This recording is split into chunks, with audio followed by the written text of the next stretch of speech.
is this Jalen Reagor? Where did he come from? I don't know, but I like it.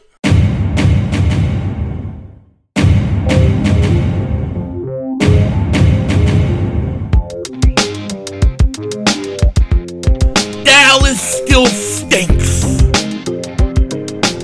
Yo, by the way, King Dingbat here, and I hope everybody's having a great day. Hope you guys are doing well. Hope you're hanging in there. You know, once a wise man said, and that wise man was me. He said, Howie Roseman is like a miner of Bitcoin mining for Bitcoin. Okay? Howie Roseman is a miner of trade value mining for trade value. And he's finding a bunch of it with Jalen Reagor. Now, we're going to get into it in a second. But before we do that, if you're new to the channel and you like the channel, make sure to subscribe to the content for daily Eagles stuff. We're going to be streaming the Eagles-Jets this Friday. And if you've been subscribed for a while, just double check, double moonwalk check.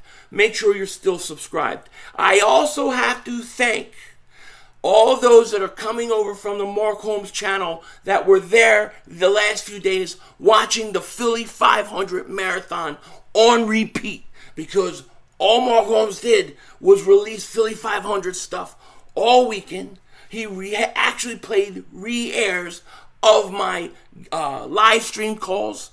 Great play-by-play, by the way. All weekend. This lets me know he's scared. Cowboy fans are scared of the Eagles, and we're coming for their meats.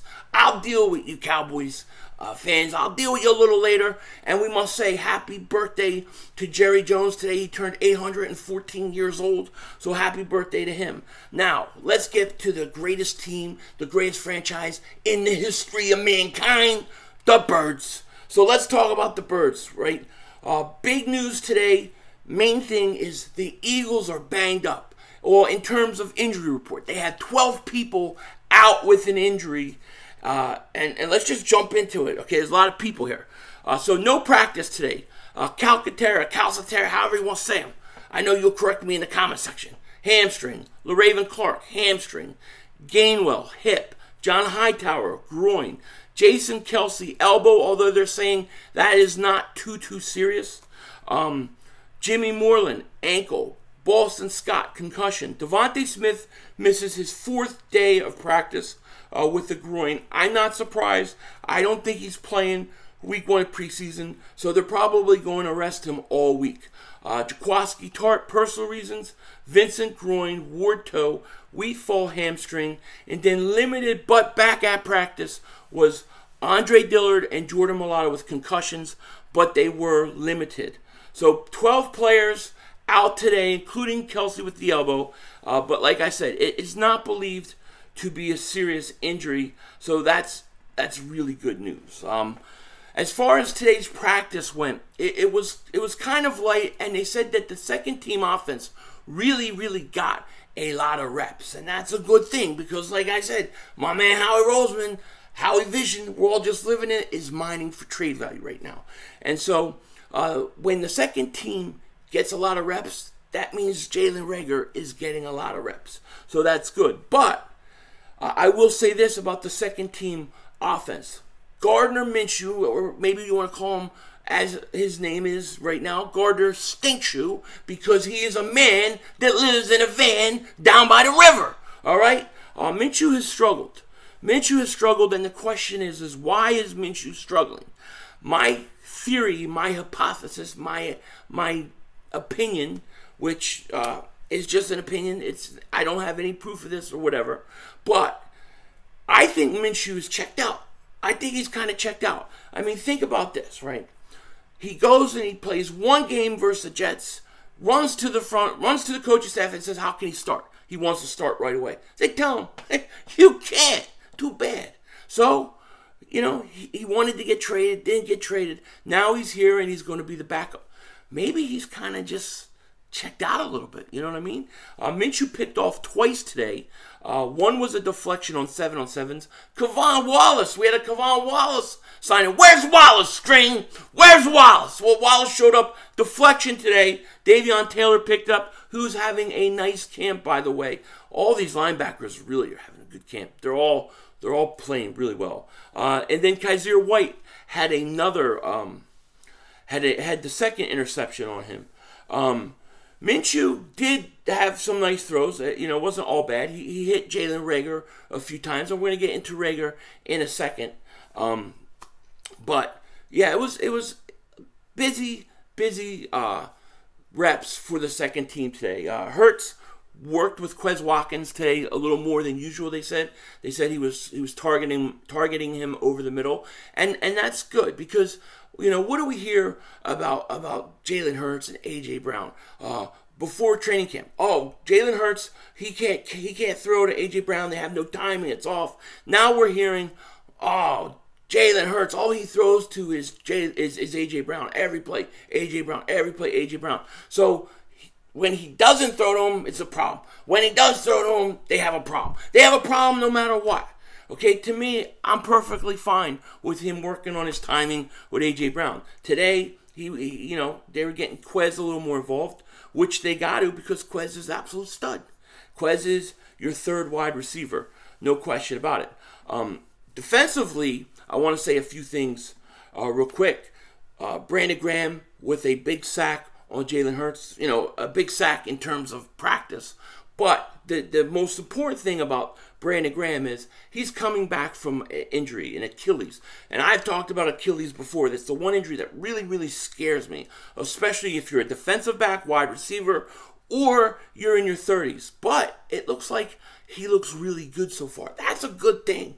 That is a great thing. If we can get Brandon Graham at 100%, that is huge for the Eagles. Also, I want to give you our daily Jordan Davis sightings and rumors and mentions, okay? Because Jordan Davis every day is doing something. Today, he was passing out Rita's water ice, doing his rookie duties like Philly Fiver does matrimonial duties. You get the duties done. You know what I'm saying? But he was out there giving out water ice. I don't know if you saw, but man, the water ice looks like this big when he's holding it. It's like this big. It's crazy. It's like Andre the Giant holding a beer. You ever see that picture? Kind of crazy. But the media is enamored with Jordan Davis, as is I.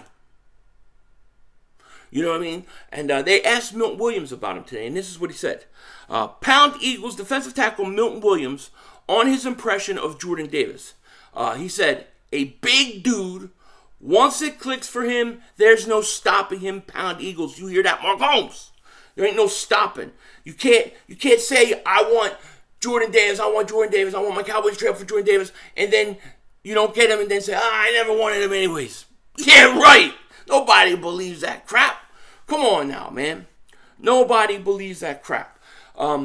So, yeah, kind of like practice overall, though. I would say the big news is all the injuries, but I wouldn't get worried about it. Like I said, preseason is this week. It's this Friday. We'll be live streaming. But they're going to sit a lot of these guys out. They're going to sit a lot of these guys out. And me, I'll say this right now in this video.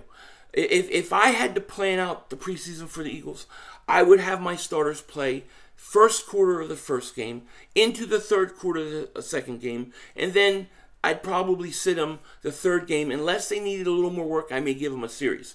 But I would play them a little bit. I don't think the Eagles are going to do that. I really don't think that they're going to do that at all. So we'll see. There's two other things I want to talk about, and I'm going to try to fit in this video. May probably have another video out later today at some point, but the Eagles released their unofficial depth chart yesterday, okay? And it's pretty interesting. I like when the Eagles website does this because it just kind of gives you an idea, and there was really no surprises, but I kind of wanted to go over the starting lineup for the Eagles on offense, defense, and special teams really quick. All right, so let's start with the quarterback. Jalen Hurts is your number one quarterback. Gardner Minshew is your backup. Sennett is your third string, and I might have said his name wrong. I apologize. And then Carson Strong is your fourth string. So Carson Strong may be struggling a little bit. We'll have to see. Running back, they have Miles Sanders as your one, Kenneth Gainwell's two, Boston Scott is your three. Then you have Huntley and Kennedy Brooks battling out after the third. I can't wait to see Kennedy Brooks play this week. Devontae Smith and AJ Brown, Devontae Smith, and Quez are your top three. Then you have Reagor 4, Greg Ward 5, Pascal 6. which makes sense because Pascal has lost time. So that would make sense. As far as your tight ends, you have Goddard starting. Jack Stahl is backing him up, followed by Calcaterra. Very interesting. Your starting offensive linemen are Jordan Mailata, Landon Dickerson, Kelsey Sayamalu, Lane Johnson. That makes sense. That's about what we thought. Andre Dillard is backing up Mailata. Opeta backing up Dickerson. Jurgens backing up Kelsey. Anderson backing up Sayamalu. And then Driscoll backing up Lane Johnson. As far as your defense goes, you have your two defensive ends are Brandon Graham and Josh Sweat. Your defensive tackles are Fletcher Cox and Javon Hargrave. Your Sam linebacker, Hassan Reddick. Your Mike linebacker is TJ Edwards. Your Will is Kaiser White. Obviously, that's a 4-3. They're doing the depth chart with. Cornerback, James Bradbury. Cornerback, Darius Slay. Those are your two starters. Then, of course, you have your nickel corners, Avonte Maddox. Safety is Epps. And the other safety is Harris. Now, I think Jaquiski Tartt is going to beat out Anthony Harris at some point. But he's backing up Harris. Wallace is backing up Epps. So it should be interesting. And then, of course, you have Jordan Davis is backing up Fletcher Cox. Hargrave is backing up Milton Williams. And then Derek Barnett is backing up Josh Sweat. And Teron Jackson is backing up Brandon Graham. And as far as your kick returners and punt returners, they got Reagor listed as your kick returner and punt returner. That's going to be interesting. Then you have Greg Ward and Huntley backing up the punt return and kick return. Covey is listed as third on your punt return. So very, very interesting. Now, I want to talk a little bit about Jalen Reagor right now because I talked about this in my introduction. I had a lot to say in this video, but Jalen Reagor is drawing tons of interest. Okay, we're seeing this come from multiple teams. We've heard possibly Dallas could be interested in him. Now we're getting reports that the Chicago Bears have reached out and called to see if Jalen Reagor is available. We also have heard that Denver has reached out and called to see if Jalen Reagor is available. So I gotta say, I think that the Eagles are probably going to be able to get more than I thought they would. Okay, I was saying 2086 7th rounder, maybe now 2030s. Maybe a 2030 60 or 6th round pick, something like that. But in all seriousness, his trade value is skyrocketing. What the Eagles got to do and what the game plan's got to be is you got to go out and you got to start Jalen Reagor week 1 in preseason. And you got to throw to him. Give him every opportunity to make catches and look good.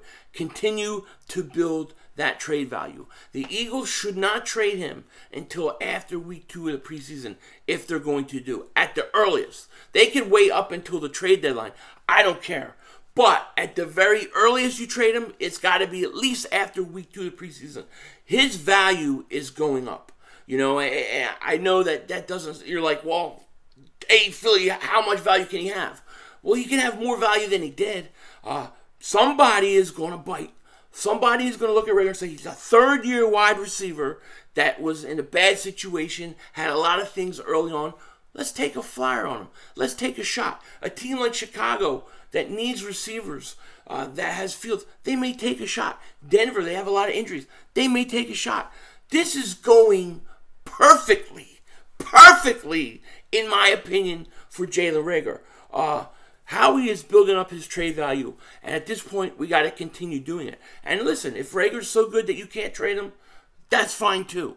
But right now, what I see is a masterful 4D chess by Howie Roseman. He's 3-4 steps ahead of all those dingbats in other organizations.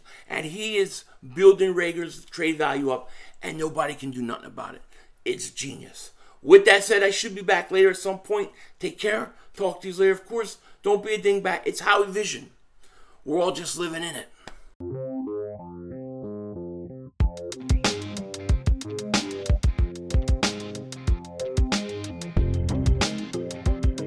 Man, did you guys see Better Call Saul yesterday? Holy crap. I mean, there was so much going on in that broadcast. I can't believe it. But I'm going to give you guys And if you haven't watched it, you don't want any spoilers, I'll give you 5 seconds to click off this video. You hear my air conditioning? But listen, I think I know what's going to happen. Saul is going to have to flee now, right? Because Carl Burnett's character called the police on him. I knew he wouldn't kill her. He doesn't have it in him. But he's going to flee. And I think he's going to Alaska. I think he's going to go to Alaska, and they're going to leave it like that. He goes and escapes to Alaska. The next episode's called Saul Gone. He's going to go to Alaska. Now, who's in Alaska? Jesse Pinkman.